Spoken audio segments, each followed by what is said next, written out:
महापालिकेला भूखंडाच्या निवासी प्रकल्पामधून बिल्डरकडून मिळालेल्या घरांमधील 426 घरांसाठी दिवाळीमध्ये लॉटरी काढण्यात येईल। यासाठी आजपासून 14 नोव्हेंबरपर्यंत अर्ज करता येणार आहे। 26 ते 38 चौरस मीटर चटई क्षेत्र आणि अल्प आणि अत्यल्प गटासाठी असलेल्या या घरांची किंमत 54 लाखांपासून 1 कोटी 12 लाखांपर्यंत आहे। विकास नियंत्रण नियमावली 15 अंतर्गत 4000 चौरस फुटापेक्षा मोठ्या भूखंडावरील निवासी प्रकल्पामधून विकासकानं 80% घरांची विक्री केल्यानंतर पालिकेला 20% घरं पालिकेला मोफत देणं अनिवार्य आहे।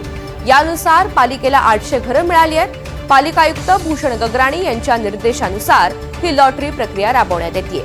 20 नोव्हेंबरला सोडत निघणार आहे आणि 16 ऑक्टोबर रोजी सकाळी 10 वाजेपासून ऑनलाईन अर्ज विक्री आणि स्वीकृती ही प्रक्रिया सुरू होईल। अर्जदारांना 14 नोव्हेंबर 2025 रोजी सायंकाळी 5 वाजेपर्यंत अर्ज भरण्याची मुभा आहे।